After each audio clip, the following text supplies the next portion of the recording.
All right, so for our next topic, we're going to go into NCAA football. For the first time in 2020, the Wildcasters take on college football. So far, SEC, ACC's gotten on underway. The Big 12.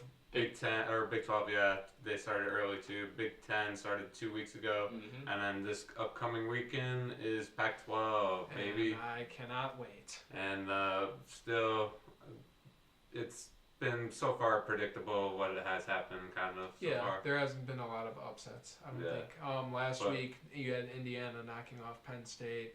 LSU's kind of fallen off the table. They suffered a couple losses early on in the year to Mississippi State. They just lost too many core players, and at Oregon isn't the coach; it was the talents.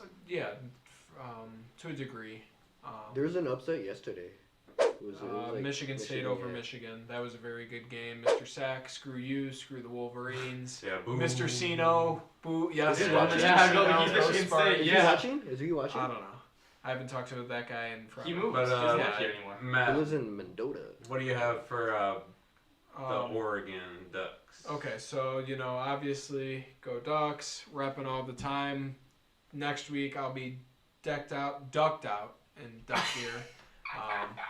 Thank you. I appreciate it. So I'll give a quick preview about what I expect this year. Now, we were talking before the show about the playoff briefly. I think, personally, they're going to have to expand it because you're going to have these teams outside on the bubble. Oregon, like a 6-7 game season, depending on if they make the championship or not. And I think they are going, like, the committee will see that these guys are legitimate national contenders. But then they're going to go, oh, wait, they only played 6 games as opposed to Ohio State, who's played 8. Or as opposed to Texas, who has played 10. And you have to go strength the schedule too. But you can't control your conference schedule. So it's going to be interesting how they say. Initially, they came out and they said they're not going to expand the playoff, but they also said the Big Ten isn't going to play, and look where we're at now. So they might change that later, and I hope they do, because Oregon is definitely a national contender starting this year. Last year was the change of culture that Oregon definitely needed. I was watching a video the other day that aged very poorly, saying the fall of Oregon football. Okay, and that was under Mark Halfrich. Mario Cristobal, the head coach, came in 2 years ago, really just changed the entire system. Oregon was always that flashy, run it down the throat, really like hurry up offense style. Now we're like almost a traditional football team. We run like kind of a smash mouth / pro style offense with a dominating defense, and it's only gotten better. So some key players this year. Week 1 against Stanford, just real quick, we should steamroll them. You should steamroll all of your opponents. You play Washington, UCLA, Oregon State, California, and Washington. Washington might be your only one. Washington, and then we play on Arizona. They usually give us trouble for some reason. Oh, at the beginning, yeah. They shorten the schedule like even further. It's all very confusing. Yeah, you guys only have 6 games. Okay, so we've got the new guy at the helm, Tyler Shaw. He's a redshirt sophomore. Played a couple games last year. Went 12 of 15 for 144 yards, 3 touchdowns, no picks. Those are obviously in garbage time. You can't really evaluate those. Before the season and before everything went, poorly, they played the spring game, and there was a lot of highlights, a lot of big talk about him. Highly recruited out of high school. He's built like Justin Herbert. He's 6'5", an inch shorter, 195. He runs the pro-style offense really well. He's got a cannon for an arm. Pretty mobile, again, like Justin Herbert. He's no Marcus Mariota with the pure dual threat, but he can utilize his mobility. Now, in terms of key losses, Penny Sewell, who was the Outland Trophy winner last year as a sophomore, mind you, which goes to the best interior lineman in the nation. I mean, just pancaked literally everyone in his path. A huge reason as to why the Ducks had so much success. He opted out of the season with the COVID protocols before the Pac-12 announced, and then the Pac-12 announced, and he said, I'm still going to prepare for the NFL draft. But ESPN has him listed as active, so I don't know. We'll see if he plays. I doubt he's playing, but that's going to be a huge loss. The offensive line, huge loss. A lot of guys graduated. A lot of guys got drafted.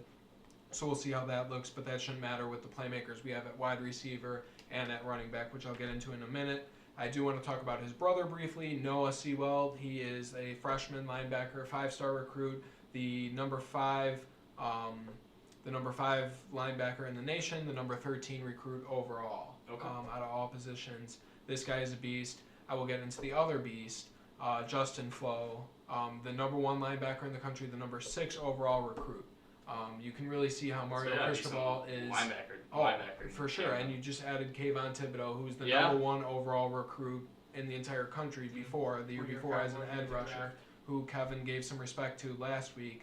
He led the Pac-12 in sacks last year, and he led the entire nation in fourth quarter sacks. When it mattered, he takes over games with 7. That's important. Now you have Diamador Lenore, Thomas Graham, and Javon Holland, all veteran guys leading the secondary. I mean, Javon Holland, he's a preseason Pac-12 All-American, 4 interceptions last year, a bunch of solo tackles, 40. Diamador Lenore, Thomas Graham Jr., all these guys bring leadership to the younger guys. I think you obviously lost Troy Dye in the linebacking core, but you have 2 stud freshmen who are going to come in and make a difference. You had Jordan Scott, who slimmed down a lot, going to plug that hole still in the middle of the field at defensive tackle. Now let's turn it to the offense. As always, a bunch of playmakers. They come in with, like for the 3rd straight year, with 3 different guys who have over 1,000 rushing yards from the previous year. You have C.J. Verdell, a junior. You have Travis Dye, a junior, and Cyrus Habibi-Likio, also a junior. All different styles of running, all different styles playing out of the backfield.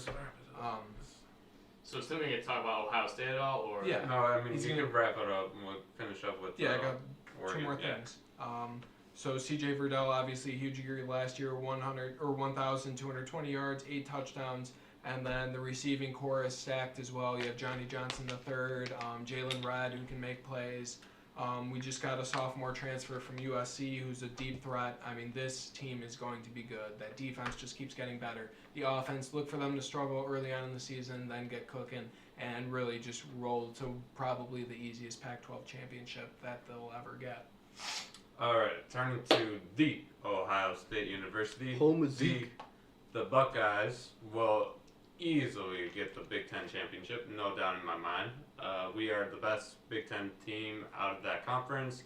They're only facing Big Ten teams, so there's no problem with that. But that means most likely they're going to be a college football playoff team. I do not see them winning the championship, though.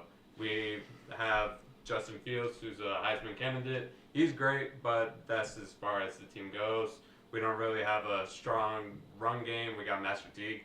He's no big guy, not like a Zeke or J.K. Dobbins. But we got some stud receiving cores like Chris Olave, and then we have like a couple other freshmen who are pretty decent. But the biggest pushback or step back from last year, I would say, would be the defense, obviously. I watched the stat when they were facing Nebraska week 1. Our secondary, the corners, free safeties, and strong safeties, all new. They are not returning. They're totally new. They didn't play a single snap last year, so that's going to be a little inexperienced there. And you can tell just from the points given up already. We've given up, I think, plus 20 in our first 2 games, and that's nothing like I don't think that's good enough for a championship contending team. Our best chance was last year when we had Chase Young and all those first round draft picks in the secondary.